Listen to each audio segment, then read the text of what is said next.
Kalau ownernya BU, ownernya niatnya jahat ya, marketing buruk gitu ya kan, ujung-ujungnya sahamnya selesai gitu. Ya sahamnya turun digocap. Nah, nanti di 50 baru di buyback pelan-pelan. Orang udah rugi semua kan, dia nggak peduli investornya pada basic. Kalau mau dipakai buat beli jet pribadi misal, Boleh. serius lo? Tapi ya pertama Kita kasih solusi.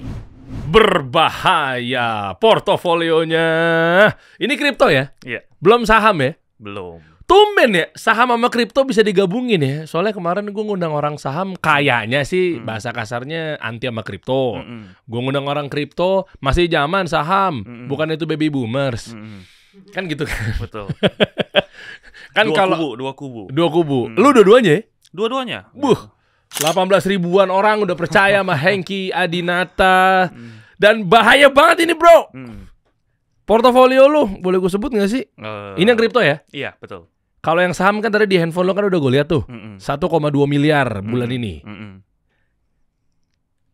Ini gue tebak ya, berarti lu dari saham, lu mainnya puternya tradingnya di kripto. Betul. Jadi ya pelan-pelan gitu. Karena saya ngerasa kalau di saham lebih ke trading. 1, 2, 3, 4, 5, 6, 7, 8. Ya cukup lah. Cukup. Digitnya banyak banget US dollarnya. Cukup. PNL. Aduh kelepasan nih lama-lama gue nih. Jangan. Ntar gue cek equity-nya. Gila. Grafiknya, waving-nya. Udah jalan menuju puncak nih. Gemilang cahaya nih. Kebetulan.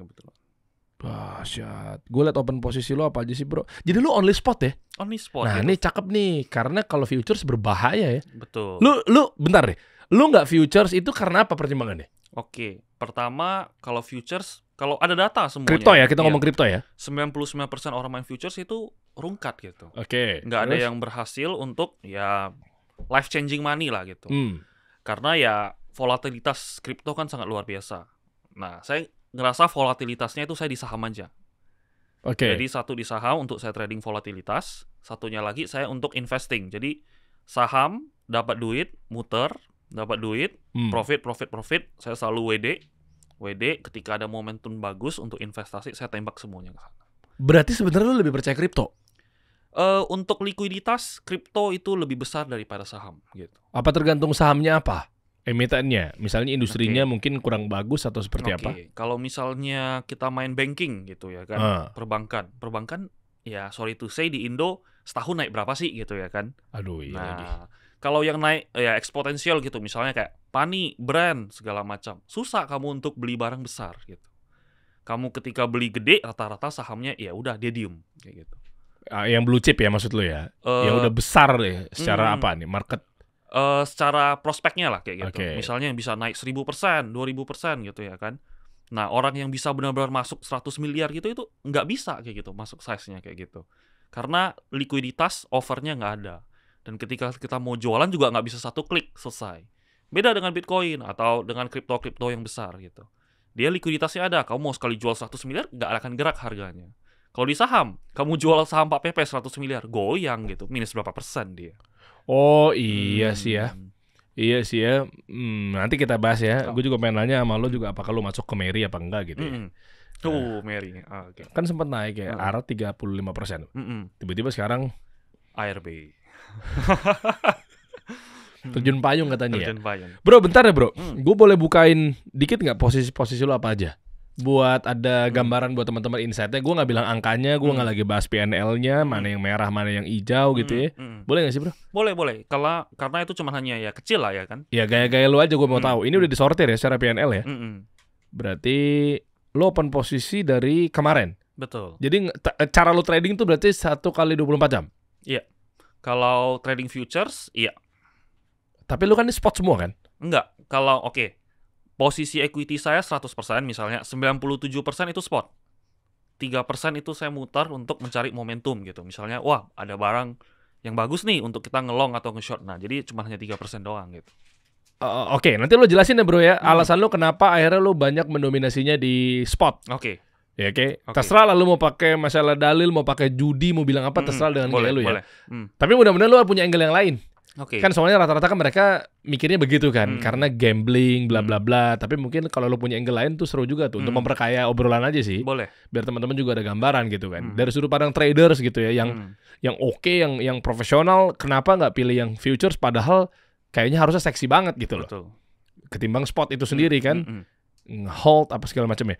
Koin yang lo pasang posisinya di sini adalah ada beberapa yang gue bukan praktisi banget kayak kalian sih ya, tapi gue coba tanyakan aja ya. Lo di sini banyak juga bro ya. Iya, betul. Lo open posisinya ada 28 ya. Betul.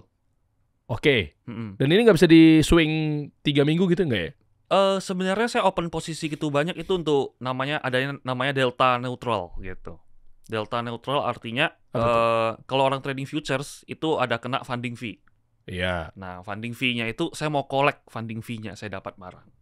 Atau gali lubang tutup lubang. Betul. Misalnya pincang di sebelah kanan, nanti Betul. nolong di sebelah kiri gitu. Betul. Misalnya kan mereka trading, misalnya sekarang kan lagi bull, lagi naik kan. Semua orang open posisi long. Ketika semua orang open posisi long, funding fee mereka akan sangat-sangat mahal. Ada beberapa koin yang sampai 200% per tahun gitu. Jadi nanti tinggal dibagi aja. Nah, saya mau manfaatin itunya gitu lah funding fee-nya. Jadi berarti lo ada yang ini maksudnya lo ada yang short juga gitu. Betul. Ketahuan dari mana sih? Kalau lihat dia warna merah di sebelah kiri, nah itu nge-short. Iya, merahnya. Oh, oke. Iya, misalnya hijau longnya shortnya gue Betul. nggak paham, cuma begitu gue geser ke kanan kan berarti kan Di paling kanan ada funding fee itu. Nah, Iya. funding fee-nya tetap ikutan merah itu berarti short juga tetap. enggak kalau merah. Enggak dong, minus dong. Kalau merah kebetulan orang lagi banyak open long, saya ikutan long juga gitu. Jadi ya, makanya delta neutral. Iya. Untung di funding fee untuk nutupin yang yang kayak gini. Cuman most of it kan saya pegangnya aset gitu, spotnya gitu.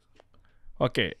Di sini berarti nah ini lu main juga, berarti ada long sama short, berarti Betul, kan lu juga ada futuresnya juga. Betul, hanya 3% maksimal gitu. Emang iya? Banyak? Enggak ya? Enggak, itu termasuk kecil gitu. Karena mungkin hitungannya karena masukin marginnya gitu. Oke lah, tapi ini bukan ajakan ya teman-teman semua ya. Ini gaya lu kalau memang spot ya spot gitu. Dan lu silakan cek video-video yang lainnya gitu terkait gimana hukum spot, gimana hukumnya futures apa segala macam. PWRR apa nih? Saya juga nggak tahu gitu.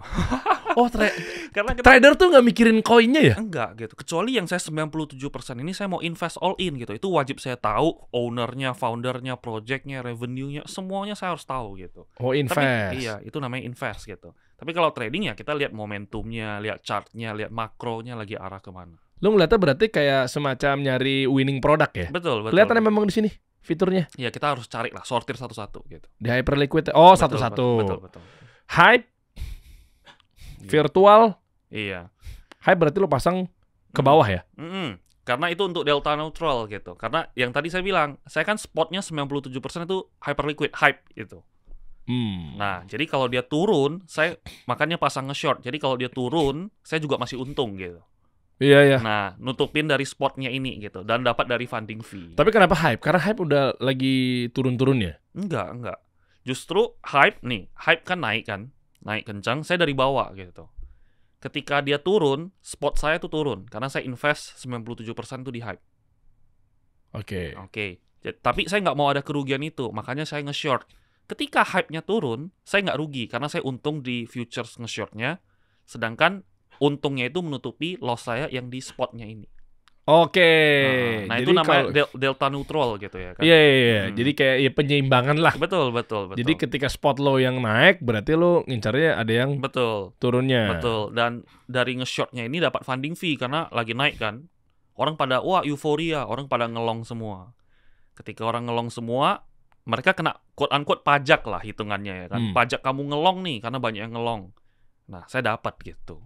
Oh gitu. Betul.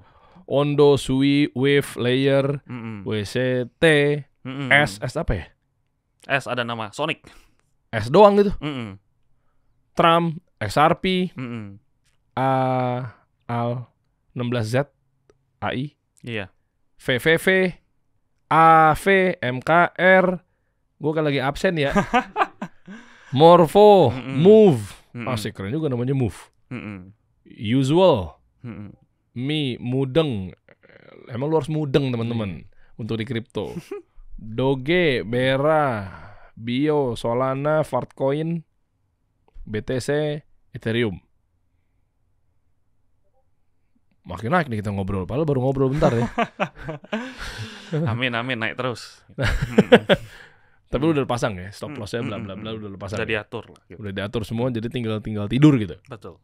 Jadi bisa tenang kan. Oke, bro, kita bahas ya bro. Nih gue tutup aja tuh. Oke, nggak apa-apa. Nih tutup aja ya. Iya. Siap. Mungkin taruh sana nggak apa-apa deh. Ntar takut ada pencurian data gue lagi. Jadi sebenarnya masalah saham kripto ini buat para UMKM, gue tetap harus ngejagain audiens gue karena mereka pegiat ekonomi mikro lah. Ada keuntungan mereka pengen coba ngatasin cash flow-nya itu dengan mungkin bahasa bisnisnya stream income yang lain karena ngakalin kondisi ekonomi mungkin ada yang bilang adalah ini lagi gonjang-ganjing. Mungkin inflasi apa segala macamnya gitu kan. The Fed juga Powell nggak jadi mundur. Artinya nggak jadi cut rate. Artinya mungkin nggak jadi mungkin ya saat ini detik-detik ini nggak motong suku bunga. Meskipun ada yang mempercayai bahwa dia bisa diganti nantinya atau mungkin dia akan ada motong suku bunga apa segala macam. Nah pokoknya lagi ada yang bilang mungkin ini lagi ketidakpastian. Iyalah. Nah di saat itu memang kan makanya gue undang orang-orang yang memang ngelihat ya peluang terkait investasi apa segala macamnya. Karena daripada di brand kan takutnya lama baliknya kan. Betul. Kemana nih arahnya nih? Ditambah lagi mungkin lo ada di saham, ada di kripto. Nah ini agak unik nih dalam keduanya. Mungkin lo bisa kasih gambaran kenapa lo ada di duanya. Biasanya umumnya ada yang saham-saham banget, ada yang kripto-kripto doang gitu. Ya keduanya juga ada, cuma mungkin jarang ya setahu gue. Terus juga tambah lagi saham juga lo sekarang terkena OJK lo bro. Nggak bisa asal promosi-promosi. Saya nggak pernah promosi. Kan ada begitu kan?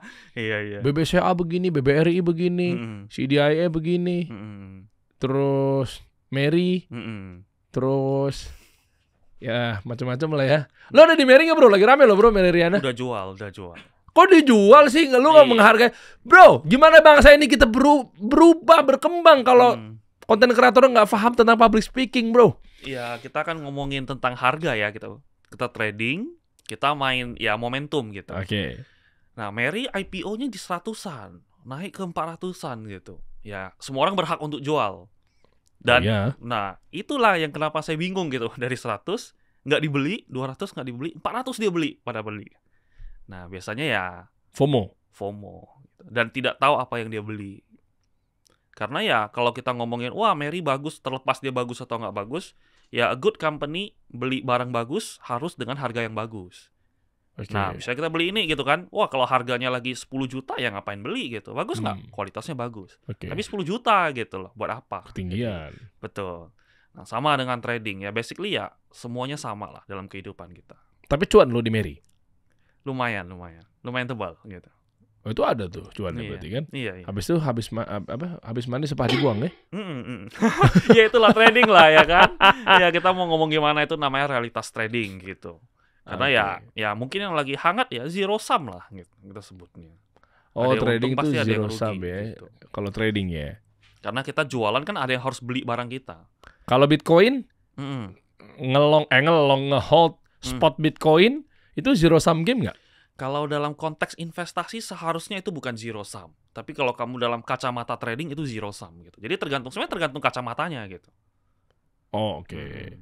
Udah lewat lah ya perdebatan itu lah ya. Betul. Nah ini di berita bro, ada pengusaha di Mataram jadi korban trading saham bodong. Merugi hingga 1,6 miliar rupiah. Wah lumayan, gede-gede bahkan. Lu juga katanya bisa bocorin deh saham bodong seperti apa, nggak tahu lu punya alat atau gimana, atau lu punya kenalan ordal atau gimana sih bro?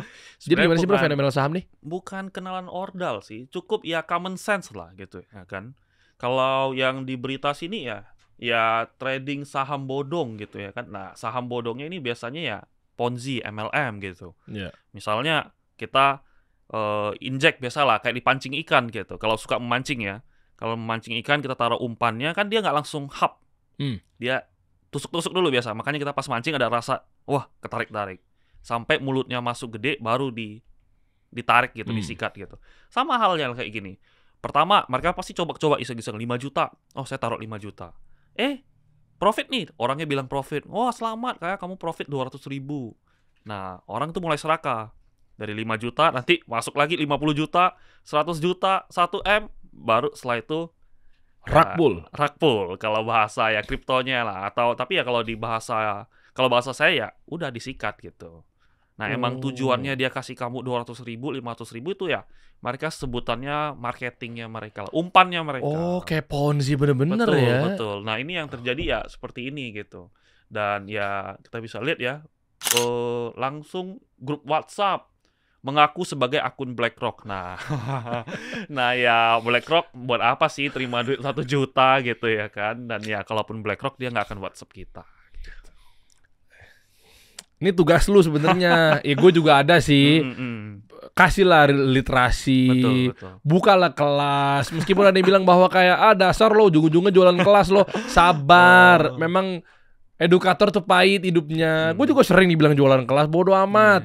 Nanti giliran kayak begini, giliran edukator semuanya bungkam, banyak dibully, dikit-dikit jualan kelas. Kayaknya dari jualan kelas, baper, nggak mau ngajar lagi. Terus mereka teriak-teriak, bingung.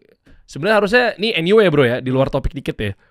Si edukator sama si pembelajar itu harusnya saling support ya. Betul. Jadi begitu ada edukator yang jualan kelas, jangan lu langsung resisten. Lah ujung-ujungnya jualan kelas lo. Biasanya iri gitu. Iya, ya kan. Kayaknya dari jualan kelas, beli McLaren-nya dari jualan kelas gitu kan. Gonta-ganti warna McLaren-nya jualan kelas gitu. Terus yang dikatain jualan kelas juga jangan baper. Maksud gua harusnya saling kolaborasi. Nih gua dikit ya pas ada momentum ini. Gue sebenarnya gatel juga saya pengen ngeluarin narasi ini nih, Bro. Yaitu begitu ada yang jualan kelas, ya lu jangan langsung. Betul, memang ada oknum penjual ludah gitu ya. Betul. Tapi jangan langsung lu sikat, lu pelajarin dulu nih prospektusnya, profiling. Orang Indo kan sukanya ngomong dulu, baru ya, minimal kamu tes. Kalau nggak suka, kamu berhak ngomong. Baru deh, penipuan nih, scam nih misalnya gitu kan. Itu free untuk ngomong kayak gitu. Cuman kan kebanyakan orang nggak coba, wah langsung sensi duluan gitu. Kayak gini. Ini akibatnya bukan dia ya. Ini gue ngomong secara umum dulu ya. Bukan beliau lah korban ya. Janganlah disikat juga. Udah lagi jadi korban, jangan gue sikat. Tapi maksudnya secara umum, mungkin oknum di luar sana yang resisten sama penjual kelas, tiba-tiba begitu udah rungkat 1,6 miliar, stres. Padahal ada edukator yang mau ngajarin lo, ya masa iya sih BlackRock WA? Keluar juga kata-kata gue. Bro gimana ya bro ya? Tapi gak bisa nyalain juga bro. Mereka minim literasi ya. Iya. Betul. Mereka juga bahkan mungkin nggak tahu BlackRock itu apa sih gitu ya kan. Wah keren nih gitu. Mungkin gitu ya. Kita nggak tahu juga gitu ya kan. Tapi kalau kita yang bercimpung di finance ya BlackRock udah makanan sehari-hari gitu. Oke. Dan kalau di saham berarti saham bodong itu gimana cara bedainnya bro? Sebenarnya saham bodong ya, saya nggak ngerti definisi saham bodongnya apa. Mungkin saham bodong yang di konteks ini adalah ya sebenarnya dia nggak pernah benar-benar beli sahamnya. Loh bentar, ini kan ada di Bursa Efek Indonesia kan? Tapi, lah kok dia bisa lolos OJK dan kawan-kawan? Nah makanya itu sepertinya dia enggak membeli barang langsung. Jadi seolah-olah bilang, oh gue beli barang ini naik gitu. Tapi nggak pernah ada transaksi yang nyata. Gitu. Siapa yang nawarin? Si penjual ini? Iya si penjual ini gitu. Oh paham gue. Lah terus dia pakai apa? Ininya apa? Exchange-nya lah atau apa kalian bilang di saham sekuritas, tuh sekuritasnya gitu. Pakai apa? Ya mungkin dia nggak pakai sekuritas gitu ya. Hah? Pakai Excel ngedit gitu. Serius lu bro? Iya. Ada yang begitu? Banyak yang kayak gitu. Banyak banget gitu. Bahkan banyak influencer ternama. Wah kasih unjuk misalnya. Porto saya cuan segini. Edit gitu. Hah? Banyak kayak gitu. Okay. Karena ya sekali lagi minim literasi, banyak yang nggak ngerti. Makanya kemakan seperti hal kayak gitu. Oke. Tapi masih seksi ya. Kalau untuk lu suruh bandingin saham sama kripto gimana bro? Kan nggak ada yang bilang saham katanya per tahunnya berapa sih? Lu punya duit sekian 1 miliar masuk ke blue chip. Nggak usah blue chip deh, yang seksi-seksi gorengan-gorengan gitu. Berapa sih geraknya gitu? Dapat berapa sih mendingan gue kripto gitu? Apa gimana? Oke. Kayak yang contoh yang tadi saya kasih lihat gitu ya kan. Yang saya kasih lihat, saya trading, saya taruh di saham 5M gitu ya kan. Kan per bulan ini, per sekarang syuting ya tanggal 23 ya jadi 1,2 gitu. Nah, ya saya ngerasa saham itu jauh lebih mudah daripada kripto. Oke, jadi kripto itu terlalu banyak hal yang harus kamu perhatikan. 24 jamnya lah, volatilitasnya lah, sangat sensitif terhadap Ya sekarang Trump ya kan gitu, sangat sensitif dengan Twitternya dia gitu. Sedangkan saham ya menurut saya itu jauh lebih mudah, waktunya, informasi kita lebih banyak dan kita lebih ngerti gitu. Kalau ditanya mana yang lebih bagus, menurut saya kamu lebih suka yang mana gitu. Kamu bisa profit di mana, itu kayaknya paling penting gitu. Misalnya mau jualan air minum juga, kalau bisa untung ya jualan air minum aja, kenapa kita harus trading saham dan kripto gitu. Nah, jadi ya back to your edge gitu ya kan. Ya, kamu jagonya apa gitu.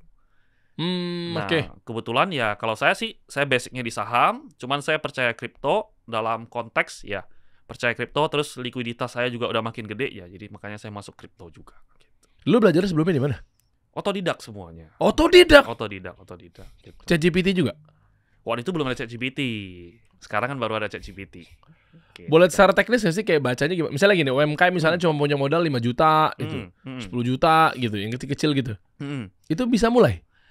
Untuk memulai 5 juta, nah untuk 5 juta jadi wah saya mau 50 miliar atau menjadi 5 miliar gitu. Itu ya menurut saya jangan banyak bermimpi di sana gitu. Cuman kalau 5 juta enak, bagusnya dimulainya itu adalah habitnya gitu. Jadi ada suatu habit yang wah penting gitu. Oh kita menabung, kita mengerti, minimal kita cari kan, kita taruh 5 juta kan kita, wah kenapa nih saya harus taruh di sini? Kenapa saya harus invest di sini? Kenapa saham ini? Kenapa kripto ini? Minimal kamu membaca gitu. Dan itu pelan-pelan menggulung, daripada ya 5 jutanya nggak digunakan apa-apa gitu, malah dibelanja, makan nggak jelas gitu ya kan. Nah jadi sebenarnya ya UMKM atau siapapun yang penting tuh habitnya terlebih dahulu. Semua orang kan dari start small juga gitu. Dan berarti lu trader yang tarik-tarik garis gitu-gitu ya? Enggak sih gitu, tarik garis gitu. Kalau di saham ada namanya analisa momentum lah gitu ya kan. Kayak ya beberapa hari ini ya momentumnya ya IPO, salah satunya Mary gitu. Nah saham Mary, sahamnya Pak PP, CDIA, Koin, segala macam. Jadi ya memanfaatkan hype-nya kayak gitu. Berarti kalau mau dasar banget sekalian lu ceritain ya, maksudnya background lu tuh sebenarnya apakah memang punya modal dari orang tua yang kaya raya, orang tua cindo yang punya banyak duit, atau seperti apa gitu ya? Gimana bro? Pertama saya mulainya dari ya duit saya semua sendiri gitu. Dari saya kerja. Jadi sebelum saya trading tuh saya kerja gitu. Saya kerja sebagai lawyer. Jadi saya backgroundnya FH gitu ya kan, merantau dari susah lah gitu ya kan, keluarga saya benar-benar susah gitu. Dari mungkin nama daerah saya dari Kijang gitu. Nggak pernah dengar kan Kijang kan? Kijang apa tuh? Kapsul apa enggak tuh? Namanya Kijang gitu. Di mana sih? Tanjung Pinang, terus naik mobil jauh lagi di sana. Waktu saya di sana nggak ada listrik, semuanya nggak ada gitu. Tanjung Jadi Pinang mana sih? Nah ya Tanjung Pinang aja bukan nggak tahu. Tahu. Lupa gue. Dekat Bintan. Sumatera. Iya, Kepulauan Riau sana. Kepulauan Riau. Lanjut, sorry dipotong. Nah, jadi dari Kijang gitu ya kan, merantau gitu ya kan. Ya saya juga start dari semua tabungan saya yang saya punya itu 30 juta. Dan ya saya bukan background yang wah kalau misalnya saya gagal orang tua saya nge-support segala macam. Orang tua saya nggak kerja gitu. Orang tua saya waktu itu pas saya kecil yaitu kerjanya jualan kue keliling gitu, kayak pastel, dadar gulung kayak gitu, kue tart. Nah itu kerjaan orang tua saya dulu.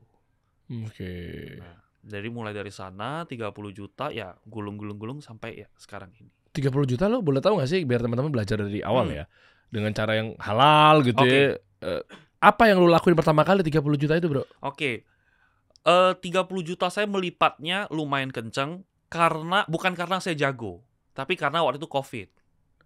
Nah ketika COVID kan semua saham jatuh gitu. Ya kita sebutnya itu musim monyet ya gitu ya. Apa tuh? Monyet asal beli aja bisa untung kayak gitu. Nah itu namanya musim monyet gitu. Nah waktu itu ya dari sana mulainya kayak gitu. Dan waktu itu kenapa saya untung juga saya nggak tahu gitu. Lah asal beli nggak pakai ilmu-ilmu? Betul. Fibonacci. Nggak ada. Nggak ngerti, benar-benar nggak ngerti gitu. Apa masuk pertama kali? Pertama kali waktu saya masuk ketika INKP gitu. INKP, saham-saham MLPL dari 50 ke 1000 gitu ya kan. Itu ya saya juga nggak tahu kenapa dia bisa naik gitu. Lu sebar 30 jutanya atau? Enggak, saya nggak sebar gitu. Saya tembak 1-2 aset gitu. Looping lah, sebetulnya loncat ke sini, loncat ke sana kayak gitu. Waktu itu kan pada rebound, pada bahas wah kertas ini bagus gitu ya kan. Ya udah, saya ikut gitu. Ikut-ikutan dulu, masih awal-awal 30 jutaan. Jadi saya sempat struggle lumayan lama, 30 juta, 50 Nah, tabungan kerja udah tabung 30 juta, masuk 30 juta, narik ke 100, balik lagi ke 30 juta gitu. Jadi struggle gitu. Tapi untungnya ya masih ada untung gitu. Untungnya karena bukan pure skill, melainkan hoki kayak gitu. Nah, dari Oh. sana jadi ya saya dikasih ekstra duit untuk belajar seperti gitu. Oke. Hmm. Jadi maksudnya ya gambling ya kalau kayak gitu ya? Oke, saya bilang mungkin gambling ya, karena saya nggak ngerti apa yang saya lakukan gitu ya Jadi kan. judi dong kalau Betul. kalau saham Nah, makanya gambling. butuh literasi gitu. Hmm. Butuh literasi kenapa kita membeli suatu aset gitu. Dulu saya beli nggak ada tujuannya gitu. Bukan nggak ada tujuan maksudnya. Maksudnya saya beli, saya nggak tahu kenapa saya beli. Saya kira-kira feeling gitu ya kan. Karena segala sesuatu yang kita lakukan itu juga kita bisa judikan gitu. Misalnya saya bisa sama teman saya, wah hari ini hujan atau nggak hujan. Oh iya Nah, sih. bisa kita judikan juga gitu Iya, kan. iya. Nah, tapi konteksnya di sini ya kalau di saham kita nggak tahu kita kenapa beli ini, kita cap-cip-cup aja feeling ya itu masuk dalam kategori judi kalau menurut saya gitu. Dan itu kan COVID ya. Kalau sekarang dilakuin dengan Mm-mm. cap cip cup itu masih oke nggak? Bahaya. Kalaupun oke, ya mungkin bulan depan ya selesai kamunya gitu. Kan kita ngomong konteks ini kita mau investasi, mau trading atau ya apapun itu, ya kita mainnya long term game gitu. Karena the beauty of trading atau investasi ya kita bisa kapanpun duitnya bisa, saya sebutnya duitnya unlimited gitu. Kenapa unlimited ya? Seberapapun kamu mau bisa cari gitu, tergantung skill kamu. Dan waktunya juga kamu nggak terikat, kamu bisa melakukan hal-hal yang kamu inginkan kayak gitu. Jadi ya kita mainnya panjang dong gitu ya kan. Kalau bisa sampai mati, ya cita-citanya ya kita freedom gitu. Oke. Nah, kecuali kamu mau mainnya 1 minggu doang gitu. Nah, kalau 1 minggu doang ya silahkan. Tapi ya Oke. bukan ya biasanya nggak sustain gitu. Oke, dan saham kripto. Kalau saham kan jelas ya, Mm, laporan keuangannya bisa dilihat semua apa segala macam. mm, Kalau kripto, ini kan Oke. sempat ramai juga mengenai underlying, mm, bacanya di mana. mm, Tapi gue menemukannya agak keunikan di lu nih bahwa saham ke kripto. mm, Padahal udah tahu bahwa kalau di kripto mm. yang kita ngomongnya adalah yang nggak berbicara mengenai yang pada all in ya, yang udah pada baca white paper, Betul. pelajari blockchain, web3, lagi nggak kita bahas yang itu. Mm. Itu udahlah, kalian udah pada paham gitu ya. Udah basi ya. Ya, udah lewat juga. Maksudnya bukan audiens ya, tapi si praktisinya juga. Mm. Ya kita ngapain? Kita udah paham beginian Iya, gitu ya. Oke. Jadi gue nggak perlu isu lagi mengenai apakah underlyingnya apa enggak gitu. Mm, Tapi maksud gue kayak lu kan pas baru mau masuk ke kripto kan juga pasti kan mempertanyakan antara underlying kan. Betul. Salah satunya. Mm. Apa yang akhirnya lu lihat gitu berani masuk ke kripto? Kenapa saya masuk ke kripto? Karena trennya mengarah ke sana. Oke. Jadi menurut saya di dalam trading, dalam melakukan hal apapun, hal yang cukup mempengaruhi posisi kita yang kita harus pay attention adalah hype-nya gitu. Misalnya kayak dulu awal-awal COVID, hype-nya apa? Masker. Semua orang yang bisnis masker, alat kesehatan, segala macam mask shield itu untung. Coba sekarang kamu melakukan bisnis masker, apakah untung? Wah bangkrut gitu ya kan. Siapa yang mau pakai masker sekarang gitu? Begitu juga dengan trading lah, kripto lah, atau apapun itu gitu. Dunia lagi mengarah ke sana. Mau kamu percaya, mau kamu nggak percaya, tapi dunia mengarah ke sana, duit masuk ke sana. Gitu. Duit masuk ke sana ya, most of it ya naik kayak gitu. Rata-rata trader tuh begitu ya? Begitu, betul. Dan kamu harus ikutin smart money-nya gitu. Ya kamu mau ngomong, oh saya nggak percaya segala macam. Yang ada yang rugi kamu gitu. Nah jadi kita ya saya sih realistis aja ya gitu ya. Kita manfaatin ya momentum yang ada gitu. Ketika momentumnya misalnya suatu hari kripto dibilang scam gitu ya kan, malah muncul suatu hal yang baru, nggak tahu namanya apa gitu ya, bug big book gitu misalnya. Aset bug big book nih. Tapi jangan yang scammy ya gitu maksudnya, tapi benar-benar ada jelas gitu ya kan. Wah, ada banyak hype-nya ke sana, duitnya pada ke sana gitu ya kan. Fundamentalnya jelas lah. Betul. Kita ngomongin hal kayak gitu ya mau nggak mau orang pasti pindah kayak gitu. Sama kayak properti, emas juga sedemikian. Orang dulu emas gitu ya kan. Terus properti, nah ya seperti gitu. Kita follow the trend. Oke, ngikutin tren itu bisa jadi bumerang nggak? Ketika memang ya abis aja tuh si brandnya mungkin rungkat si brand itu sendiri ya. Lu masuk ke emiten yang mungkin ternyata gile, ketipu lagi. Capek nggak sih kalau kayak begitu? Kenapa lu nggak bisnis real yang lu bangun brand gitu? Oke, kalau bisnis real bangun brand, mungkin kita harus kenal orang gitu ya kan. Kalau konteks saya tahu I'm not a people person gitu.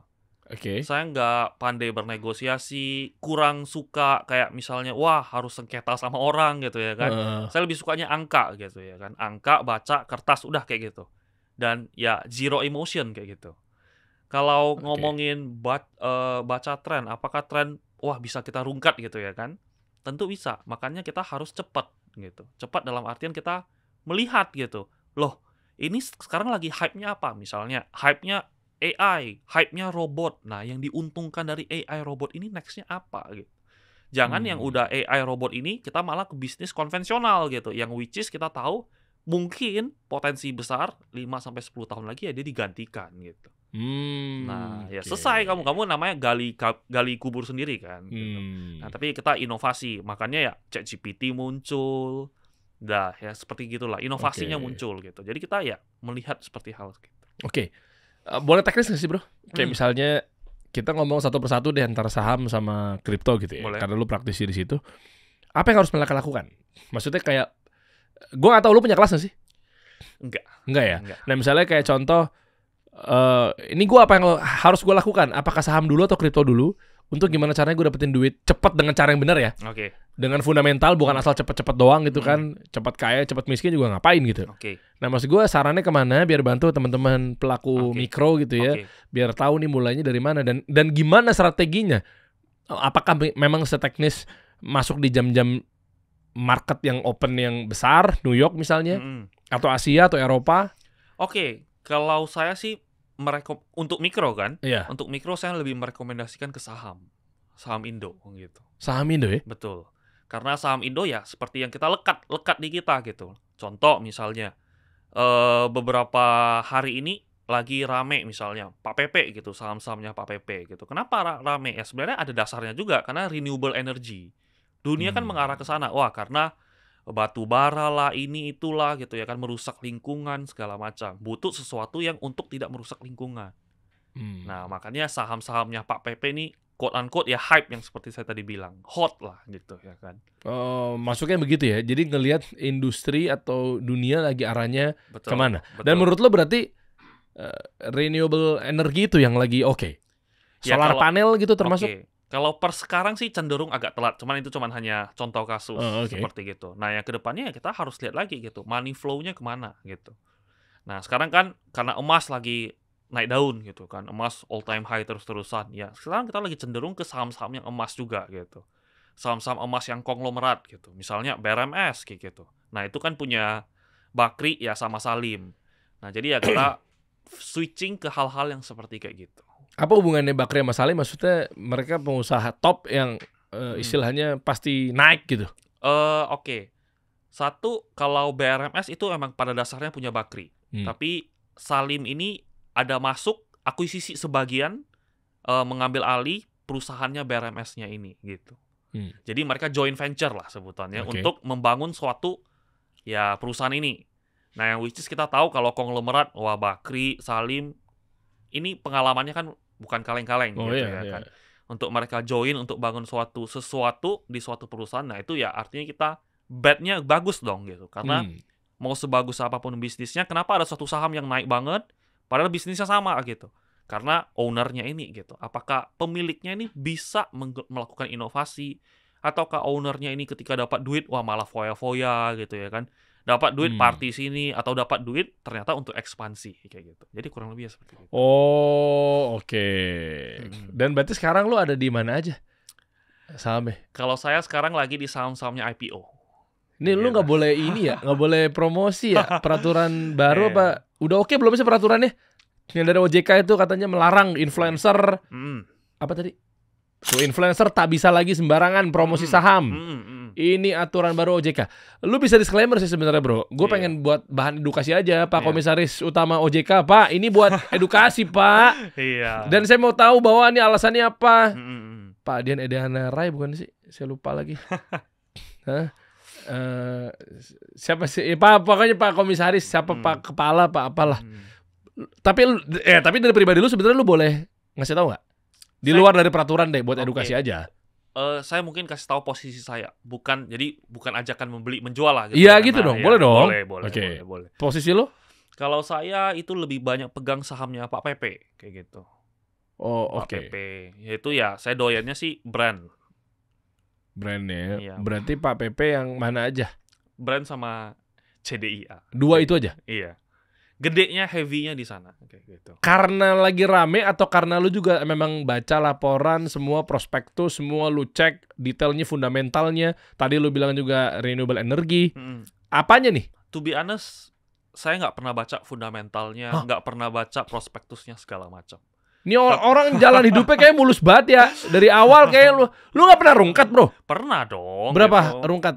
Rungkat Berapa ya, banyak? yang paling gede itu mungkin hitungan jam kali. Hitung jam itu kena tujuan miliar. Kayak gitu. 7 miliar Iya. dalam waktu berapa jam? 1 jam gitu. 1 jam. Itu namanya main di saham yang nggak ada likuiditas. Beli gede, makanya saya bilang di saham itu problemnya tuh likuiditas. Ketika kita masuk gede gitu ya kan, bidnya gitu ya kan bisa dicabut sama orang-orang. Nah, jadi kita nggak bisa jualan. Nah, itu problematik yang di saham Indonesia gitu. Coba, oke, saham Indo ya. Gua nggak tahu deh. Ini penipuan atau memang anjlok aja? Anjlok aja gitu. Boleh sebut nggak sih, bro? Apa emitennya gitu? Nggak boleh. Ini buat edukasi aja kan. Tapi lu disclaimer aja bahwa ini bukan penuduhan gitu loh. Bukan maksudnya perusahaan ini bukan penipuan. Betul, memang betul. kan kelihatan juga memang ini turun misalnya. Betul, memang betul. ya memang namanya juga usaha gimana? Iya. Emang Oke. apa nih depan gua apa sih? Kopi kenangan ya? Enggak kan? Ya emang kopi kenangan untung mulu. Bisa jadi kan memang dia ada ruginya. Betul. Coba tanya Jay-Z. Iya. Ya investornya Jay-Z bukan sih? Yang kopi kenangan tuh gue takut salah ngomong nih. Coba apa sih waktu itu, bro? 7 miliar tuh dari mana, bro? Saya kena di saham IPO waktu itu. Saham IPO. Saham IPO minuman boba. Oh, yang belakangan ini juga dibahas. Ya, Lagi tadi pagi gue ngeliat beritanya di mana tadi ya? Media apa gitu? Homeless media lah pokoknya. ya. Yang kalau lu minum Ingat, lu emang minum gimana emangnya? Aldan gak usah ketawa. Lu emang minum gimana? Masa minum di kokop, di emut? Gitu. Oh, diseruput bisa juga ya. Minum cara lu minum kan? Iya.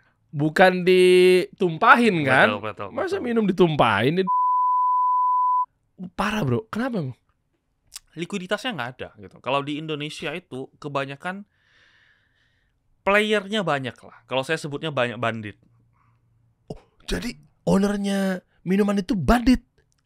Banyak most of it saham itu ada banditnya kayak gitu. Pernah kita undang gak sih? Pernah ya? Maaf, Pak.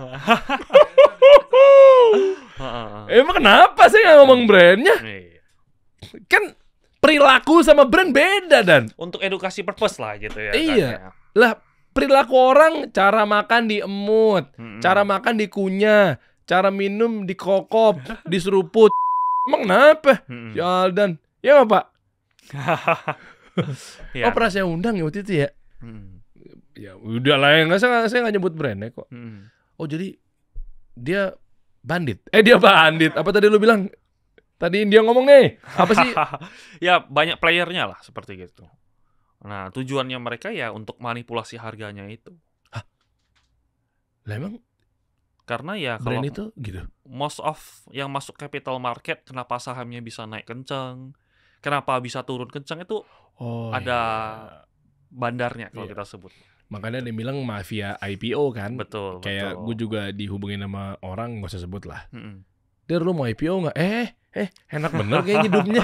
Iya. Itu kayak gitu-gitu kan. Betul, biasanya kan. Dijanjiin, wah bisa segini, bisa segini. Ini kasih solusi cocok nih, betul, IPO nih. Wah macem-macem bro. Ya kita tahu lah kalau bermedia kan pasti kawan-kawan juga pasti merasakan penawaran itu kan. Betul. Tapi gue langsung kayak, ya insya Allah kita juga pelan-pelan dalami lah ya.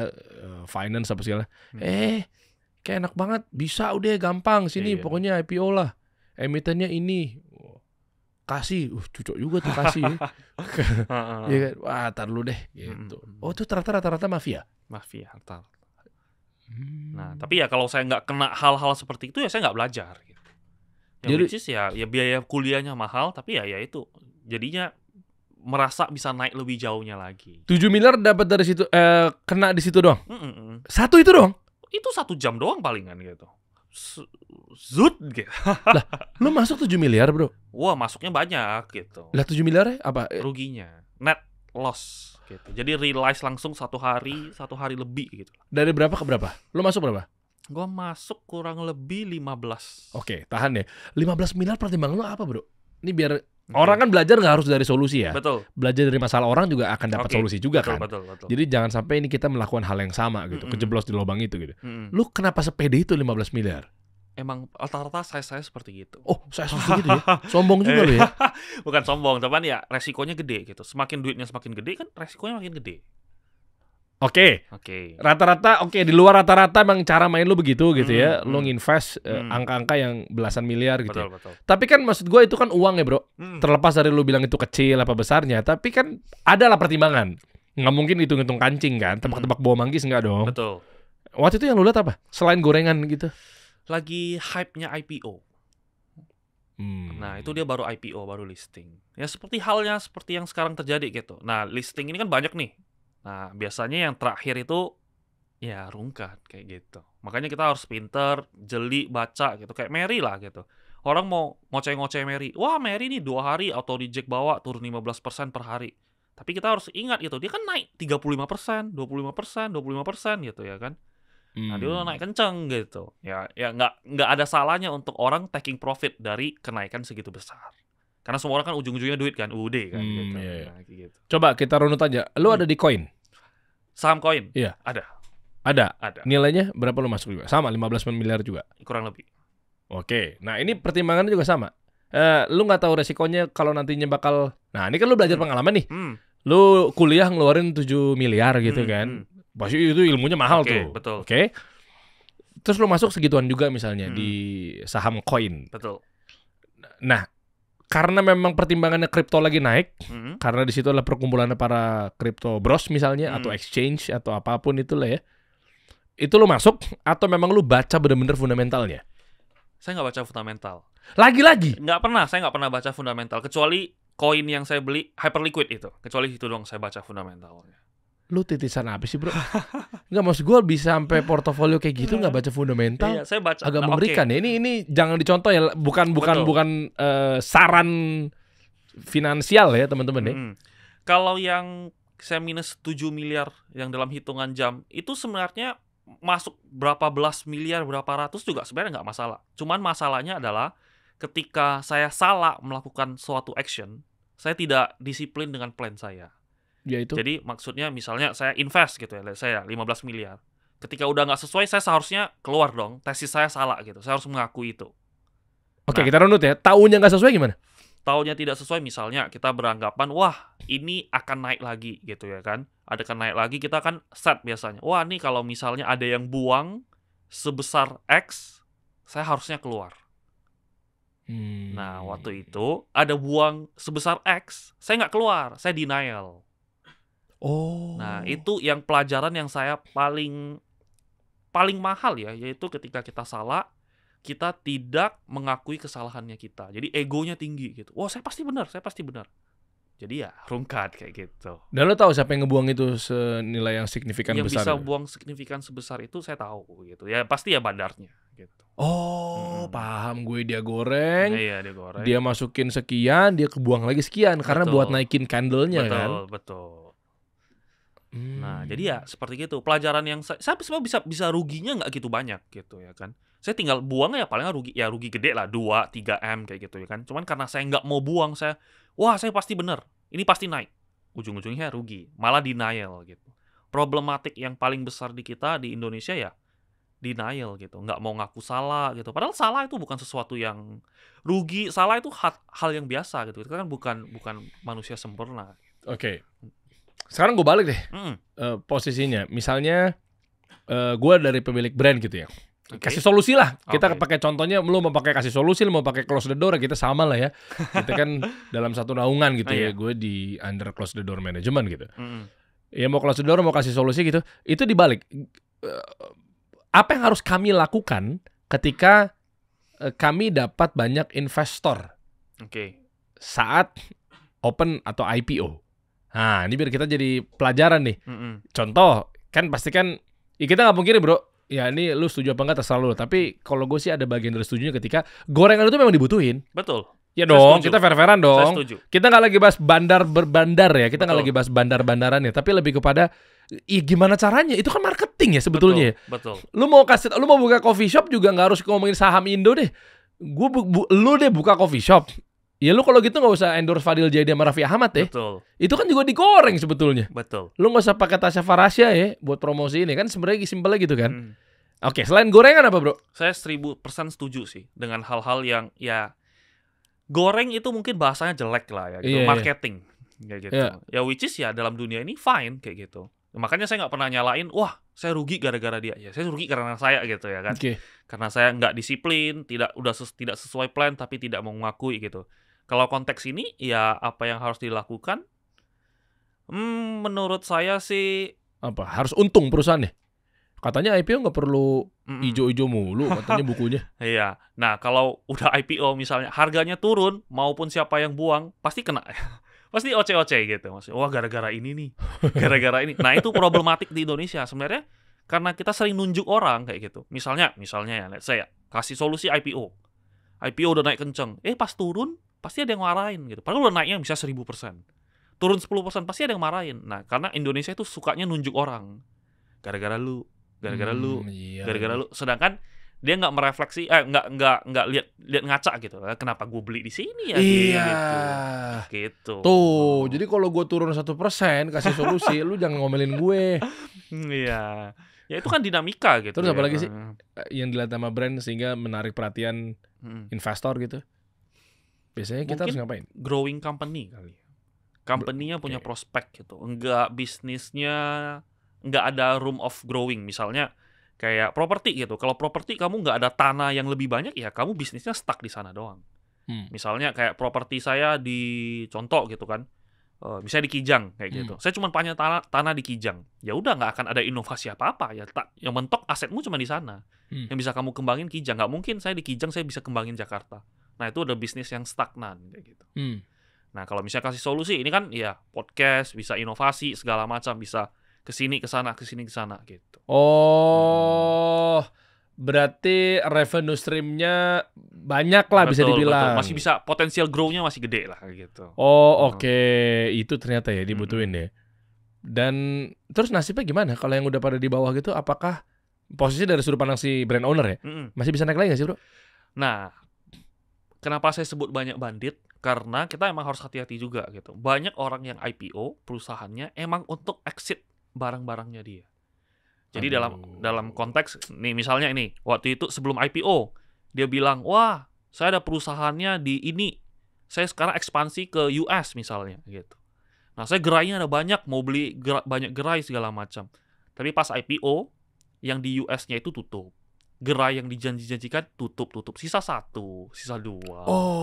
Nah jadi ya emang mereka hanya quote unquote bad marketing lah gitu ya. Marketing itu bagus, cuman ya banyak yang disalahgunakan marketingnya jadi buruk kayak gitu. Oh iya, kan waktu itu Coach Yusak juga pernah bahas ya. IPO itu biasanya ya sarkasmenya IPO itu biasanya buangan terakhir katanya. Iya. Nah, ada yang enggak semua buangan akhir lah ya. Ada yang emang untuk butuh dana untuk ekspansinya dia gitu ya kan. Working capital untuk pembangunan, buka cabang gitu ya. Iya, ada yang hanya janji seperti gitu. Ujung-ujungnya ya untuk buang ke retail. Banyak bisnis yang saham-saham kayak gitu. Dia cash out gitu. Betul. Lo bukan buat pengembangan? Bukan. Lah, gitu. itu nggak ada undang-undang emang. Dia dapat berapa coba minuman yang lu rungkat itu aja. Enggak ini buat edukasi guys. Enggak kita enggak personal. Enggak lah bro, gue pernah ngundang dia kan dia sempat ngasih AdSense gue juga. Jujur banget gue ya. Pak, saya nggak ada masalah sama Anda, Pak. Ini buat edukasi aja. Kan saya dari tadi nggak nyebutin brand Anda. Oke. Nah, maksud gue, si brand itulah, itu buka berapa dan bukan buat pengembangan, tapi diambil uangnya yang dia dapat gitu. Masa boleh sih, bro? Iya, karena kan dia proceed IPO-nya untuk misalnya, waktu itu IPO berapa M ya? Berapa puluh M ya? Siapa dia? Iya. Ngelepasnya berapa persen? Saya lupa juga, kayaknya 25 atau 20%. 20, anggaplah biar nggak bang itu 20%. 20% iya. Dia buka untuk publik gitu ya.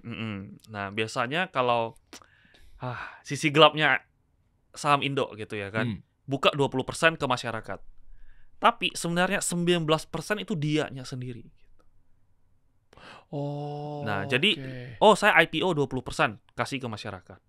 Tapi 19%-nya dari 20 jadi 99% dari 20% yang di IPO-in itu masih punya barang di dia. Untuk apa? Berbagai nomininya dia Untuk digoreng harganya. Jadi memancing. jadi naiknya gampang. Karena kan supply-nya dikit, 1% doang. Coba kita teknis ya. Oke. Misalnya kebutuhan dana sekian buat IPO, ini buat belajar. Ini seru nih, topik kita kali ini fokus di IPO juga cakep nih.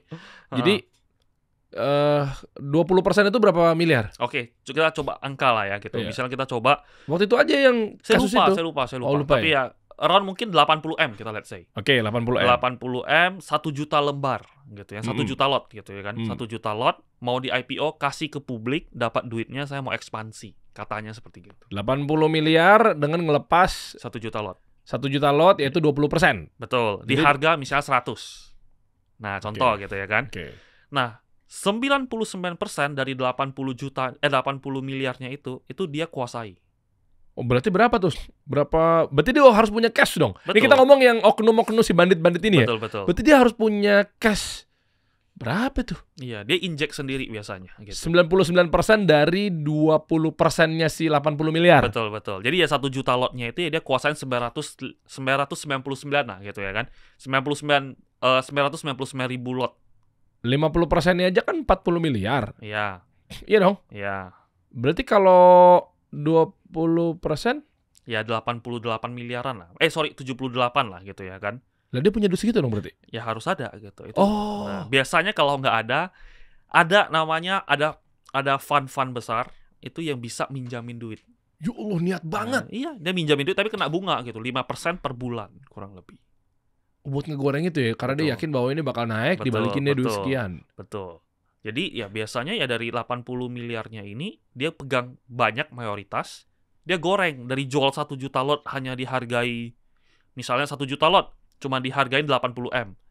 Di harga 100. Dia kan goreng, naik jadi 250. Jadi 1 juta lotnya dari 80 miliar jadi 250 miliar.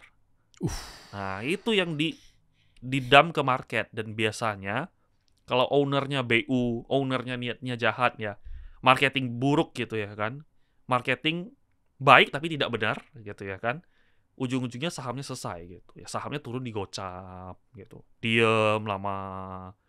Nah nanti di 50 baru di buyback pelan-pelan, orang udah rugi semua kan, dia nggak peduli investornya pada basic gitu. Yang which is dalam di dunia saham ini sebenarnya sesuatu yang mungkin kita udah tahu lah rata-rata gitu. Dan berarti dia dapat duit berapa tuh bisa cash out nih? Nggak ada aturan main ya? Nggak ada aturan. Kalau mau dipakai buat beli jet pribadi misal? Boleh. Serius loh? Tapi yang pertama yang dia bilang 80 miliar misalnya, saya mau IPO 20% 80 miliar untuk bayar ini atau untuk ini. Nah, itu harus ada di bukunya. Buka cabang gitu ya? Betul. Harus dong, tanggung jawab betul, dong. itu harus ada di bukunya. Nah, spreadnya ini loh dari 250 kurangin 80 yang Edih. nah itu yang dia ya kantong pribadi. 170 miliar Iya, misalnya. contoh gitu ya kan, kita ngomongin contoh. Oh, kayak oke. gitu. Karena ya zero sum kalau dia bisa buang 1 juta lot, bisa buang 250, bisa buang 200 miliar ya ada orang rugi 200 miliar.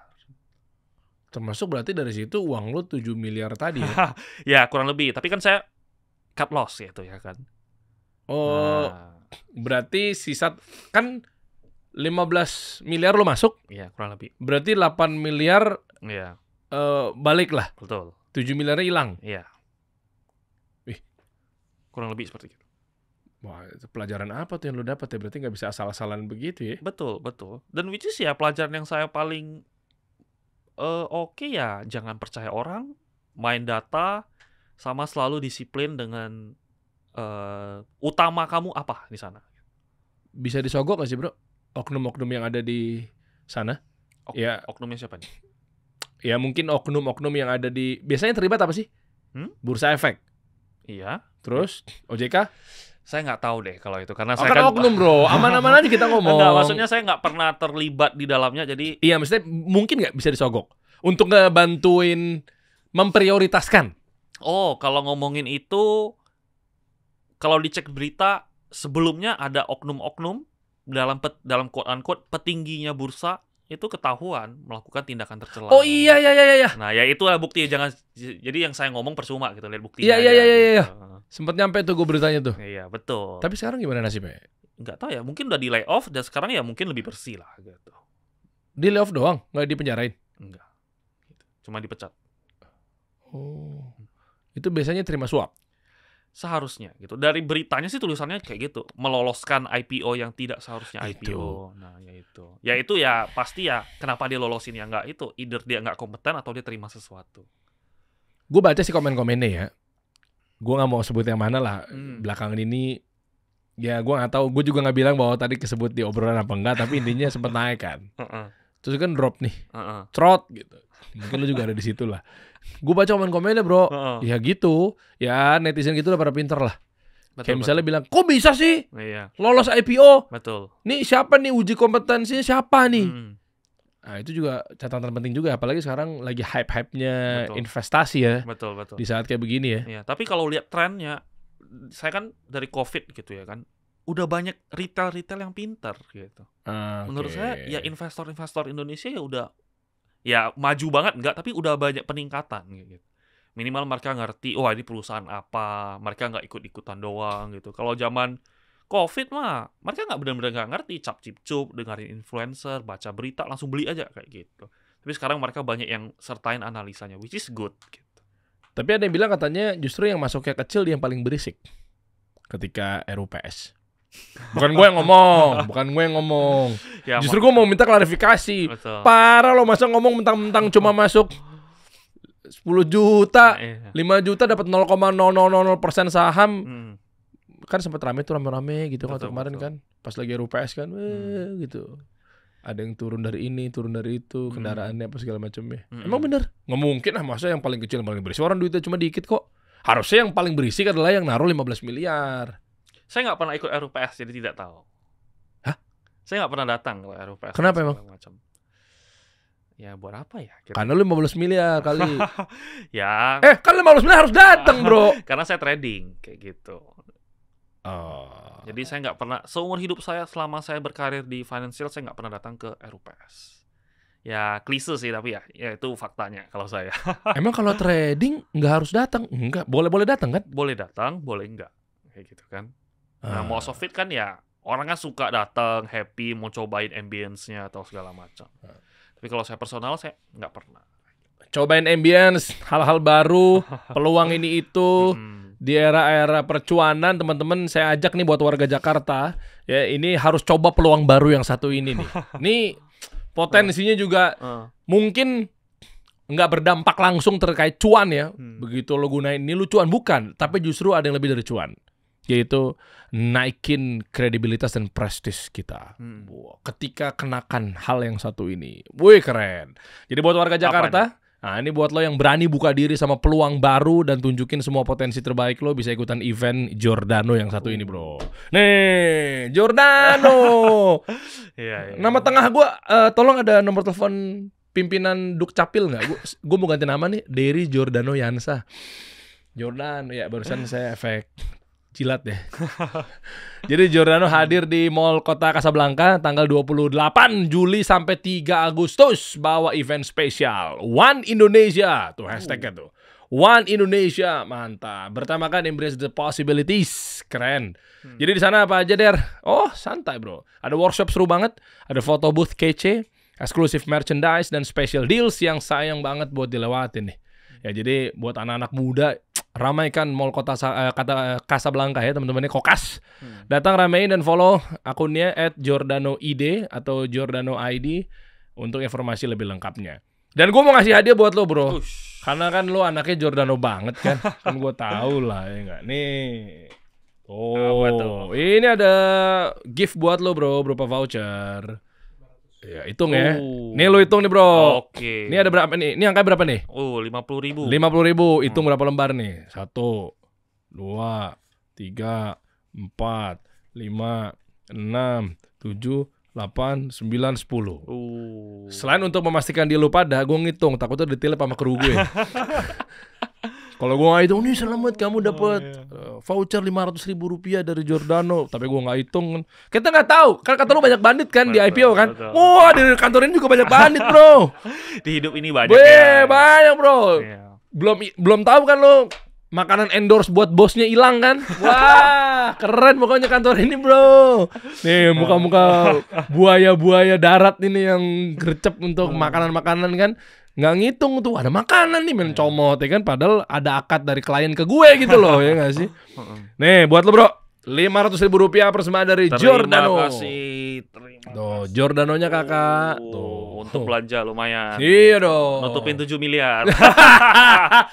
Jangan Lumayan salah bro, subsidi. iya dong, 500.000 rupiah ketika lo belanjain Giordano, lo pakai meeting, ketemu sama klien, ketemu sama mungkin pemilik brand, ketemu sama investor yang lainnya, lo dipercaya bro. Giordano kan bisa dibilang, makanya kan Giordano naikin harga diri. Enggak gitu ya. Ya naikin level lah ya. Naikin kepercayaan diri bro, Betul. Giordano bro.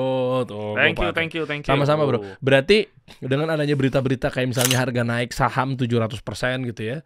Selain memang ada, kan kita berbicara mengenai naikin percaya diri, naikin tingkat harga diri dan lain sebagainya dengan Giordano. Tapi kalau untuk cuan gitu berarti naik 700% dan lain sebagainya. Ini tergolong, gue pengen tahu teknisnya deh bro, karena gue bukan praktisi kayak lu ya. Oke. 700%, 1000% tuh sebenarnya tuh kecil ya.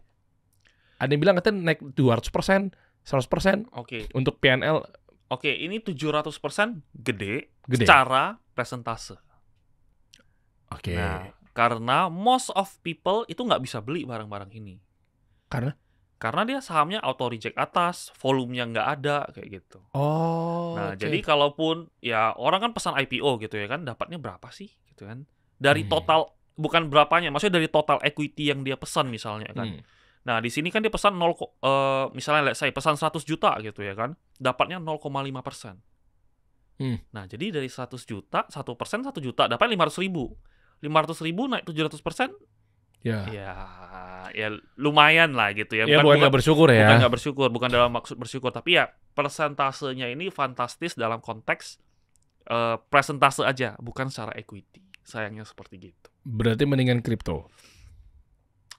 Mending yang kamu bisa masuk, naiknya kencang, equity-mu tumbuhnya besar. Iya apa? Iya, ya tergantung bidang masing-masing lah gitu. Berarti nggak ngomong aja kripto maksud lo? Kalau kripto lagi momentum aja gitu. Oh Kalau bisa drop ntar. bisa, ya pasti yang namanya aset bisa naik bisa turun gitu. Bitcoin tapi enggak, kata orang-orang. Dari 60-an turun ke 15, turun ke 20 kan turun juga gitu. Tapi kan nanti pasti naik lagi. Betul. Nah, masalahnya orang-orang itu tahan nggak dari 60 minus ke 5 minus turun ke $20 gitu. $20.000 gitu. Ya pucat sih. Nah, ya pucat juga. Mau ngomong asetnya sebagus apapun gitu ya kan. Mau kamu investor sehebat apapun ya, kalau kamu belinya all in-nya di $65.000 gitu kan, dia turun kayak gitu ya pusing juga gitu ya kan. Bahkan ya Iman ya nggak akan bohong, orang yang pelaku yang wah udah 3 cycle lah, udah dari berapa lah, pas ada kasus juga pucat juga gitu ya kan, ya which is ya manusiawi kayak gitu. Anda nyindir siapa yang ada bertahan udah ngelewati 3 cycle? Pucat Gak nyindir oh, lah. enggak Maksudnya dalam konteks ya kita melakukan apapun, sepercaya dirinya, sebanyak berapa risetnya juga tetap ada goyah lah gitu. Makanya harga itu menentukan gitu. Harga menentukan persepsi juga. Oke, dan lu ada Bitcoin? Bitcoin saya nggak ada. Nggak ada. Iya. Saya bet-nya adalah, saya ngerasa kalau Bitcoin itu store of value. Jadi kalau Bitcoin ada pertama untuk nge-hedging inflasi gitu. Ya, saya nggak setuju nih dengan pemerintah karena cetak duit, saya kerja setengah mati, lu cetak kayak gitu kan. Makanya muncullah namanya Bitcoin.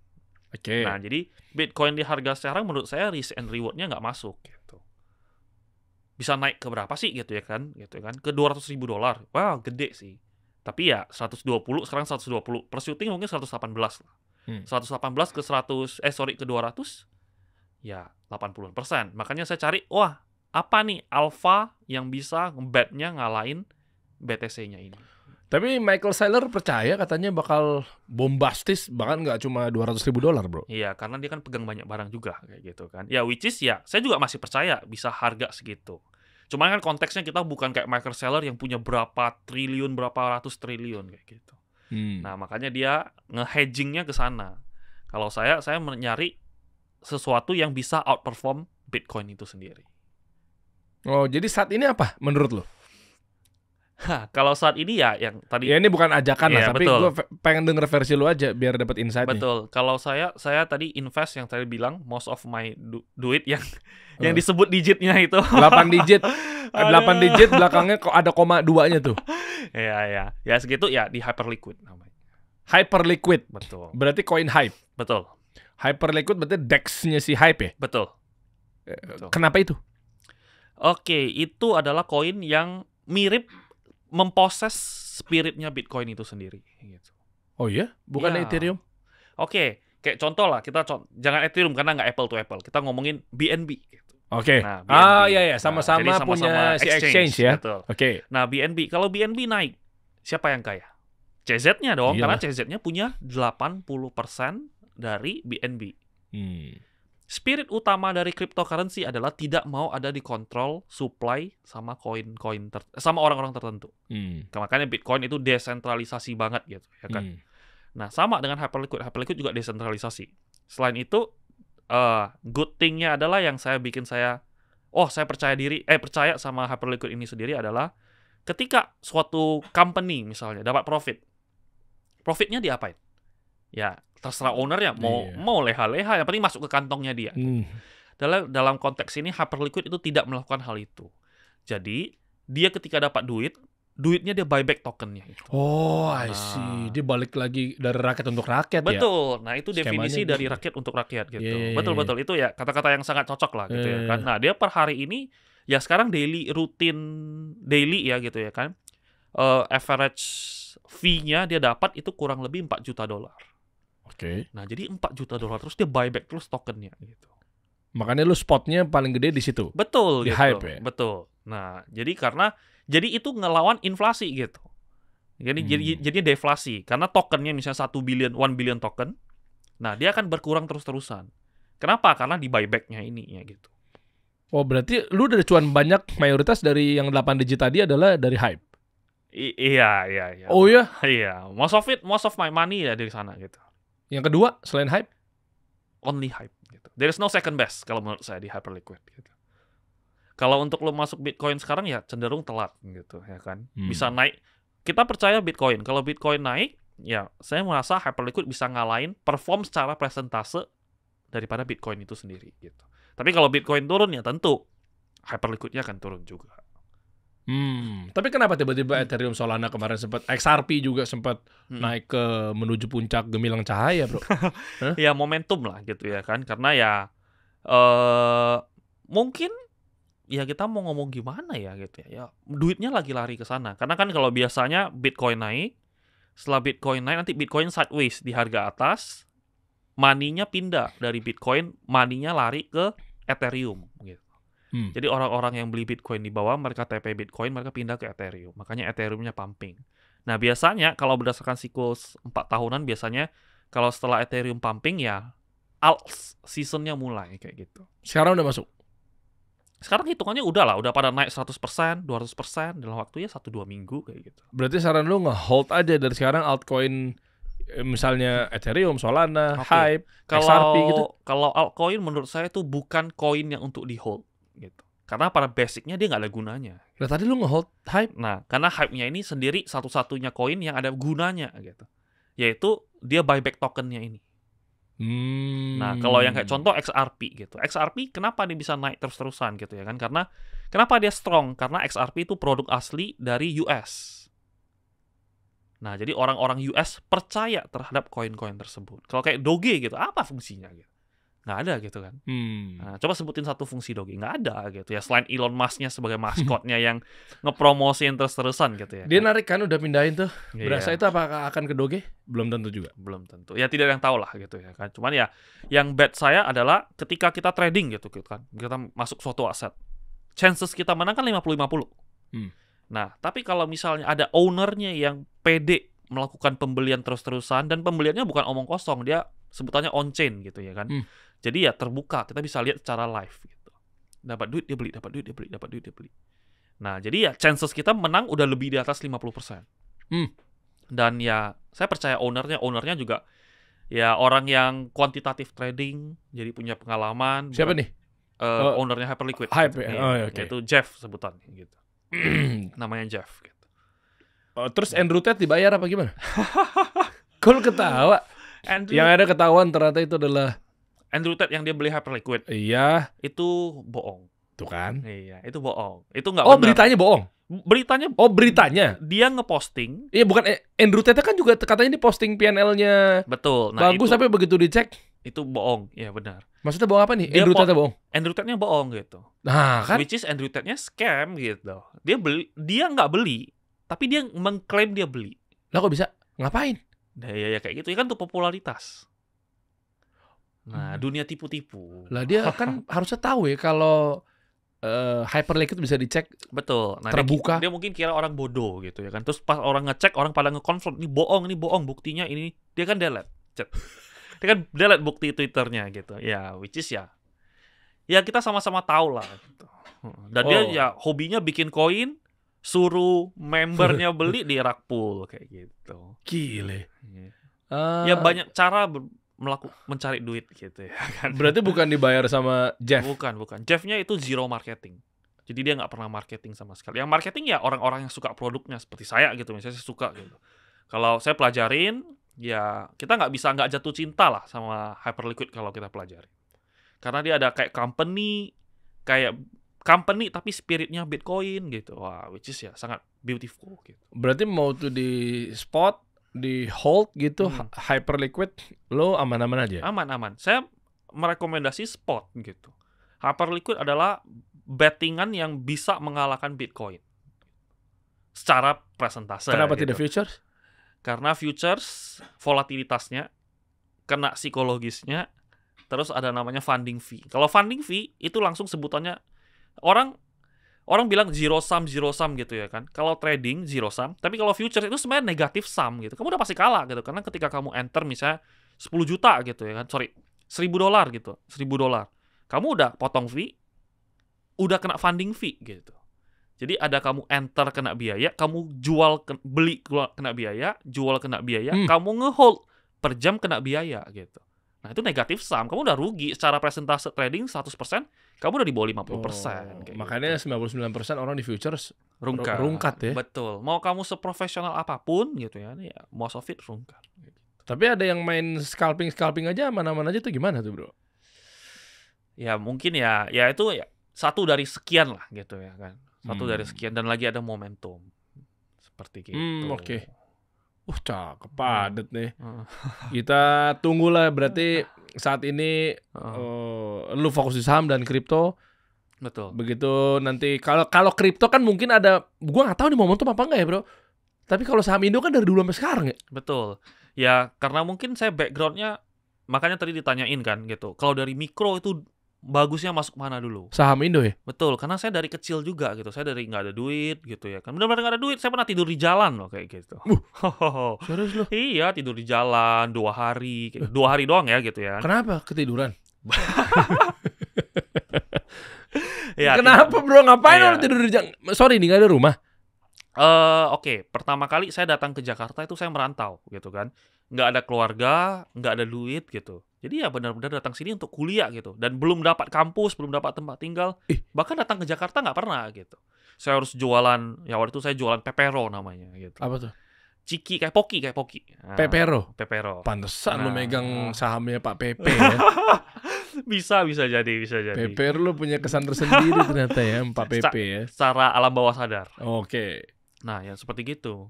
Saya berjuang, benar-benar berjuang banget. Sekarang gitu. udah punya rumah ya? Ya ada lah kayak gitu. Beli cash? Iya. Mobil? Mobil. Supercar? G63 supercar atau bukan supercar? Oke lah. Ya, masuk lah. Iya, saya comfy aja lah. Saya beli untuk emang saya suka gitu. Kayak gitu. Oke, berarti next tujuan lo terakhir nih. Next tujuannya ya. Iya, apa fokus di trading aja atau? So far sih saya fokus di trading aja sih gitu. Saya sebenarnya hitungannya udah mau pensiun. Saya sudah comfortable gitu sama hidup saya gitu. Kayak saya trading, ya tadi saya kasih lihat gitu ya kan. Saya trading ya per bulan se-M itu. Iya. Ya itu ya udah rutin lah gitu. Buset, Nah. lu setiap bulan rutin ya? Ya rutin gitu. Itu ya kalau ada momentum ya bisa 4, bisa 5 gitu.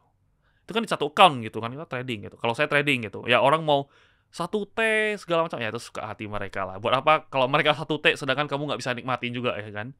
Tapi kalau saya ya saya tradingnya Kok gak nyaman. nikmatin? Nggak, maksudnya netizen, wah harusnya 1T, 1T Oh kayak iya, gitu. iya. Tapi ya dia sendiri sebenarnya nggak ada benefit buat dianya gitu loh. Buat apa kayak gitu. Itu bagus tuh dibahas sama Om Deddy Kobuzier tuh waktu sama Iya. dibandingin sama Timothy Ronaldo. Iya. Tuh asik banget tuh. Iya, Iya juga ya. Ah gimana sih harus 1T dong? Ah lebih kayaan Timothy Ronaldo. Iya. Hah? Iya, ya netizen ya sekarang banyak yang suka banding-bandingkan kayak gitu ya kan ya. Which is ya comparison is thief of joy kayak gitu.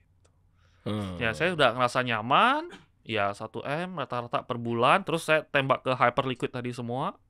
Ya, Oh, semua ya? iya, jadi asetnya yang tadi ya jangan sebut angka gitu ya, Iya. segitu gitu ya kan.